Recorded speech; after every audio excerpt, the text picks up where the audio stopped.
honnête. Il croit en Dieu, mais il ne voit rien. Parce que tu dois savoir qu'il y a des dimensions de situation.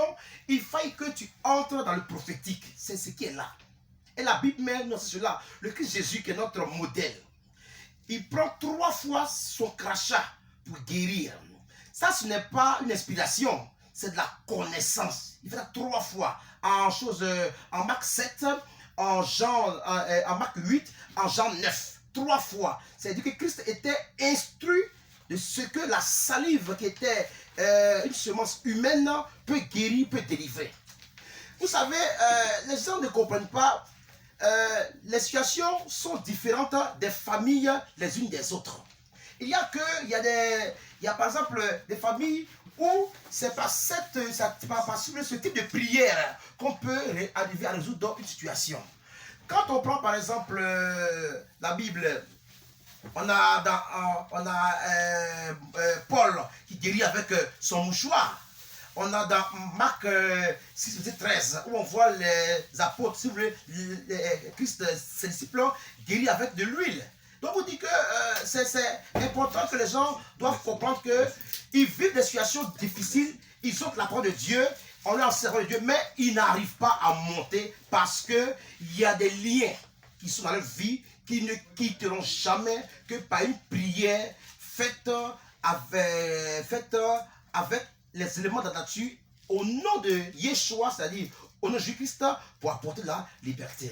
Maintenant, je vais encore poursuivre pour dire... très rapidement. Oui, parce que le ministère, c'est important. Vous savez, dans le ministère, chacun évolue selon le calendrier que Dieu lui a donné. D'accord. C'est-à-dire que le prophète, par exemple, c'est à lui que Dieu a donné la grâce de la révélation. C'est-à-dire voir, même lui qui est assis là, je peux voir sa vie, je peux même dire le pasteur Boni, vous voulez dire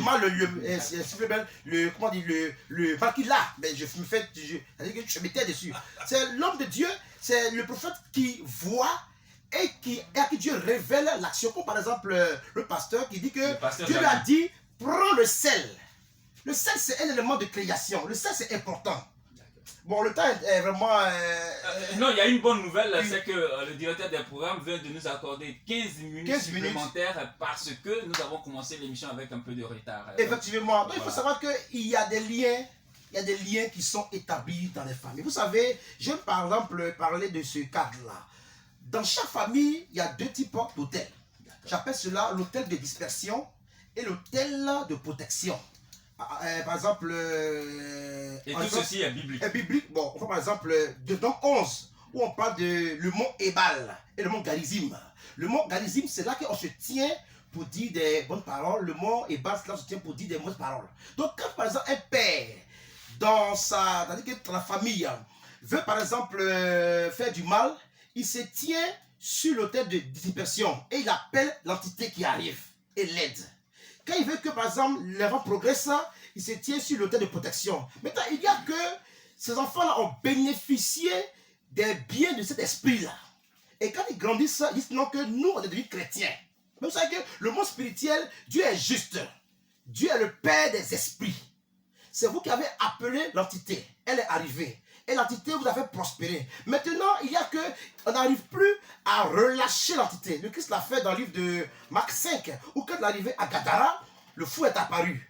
Et le Christ qui est Dieu n'a pas dit je tue. Il dit non, je vous laisse aller dans les ports. Les gens n'ont pas la clé du relâchement. Voilà pourquoi ils souffrent. Ils vont bon prier, ils vont jeûner, ils vont faire tout ce qu'ils veulent. Ils n'auront rien parce qu'il y a des dimensions où, les dimensions où il faut forcément un homme qui a la grâce de Dieu dans ce domaine des actions prophétiques pour pouvoir aider l'homme à grandir. D'accord, on vous a bien compris, homme de Dieu. Un auditeur en ligne, bonjour. Allô?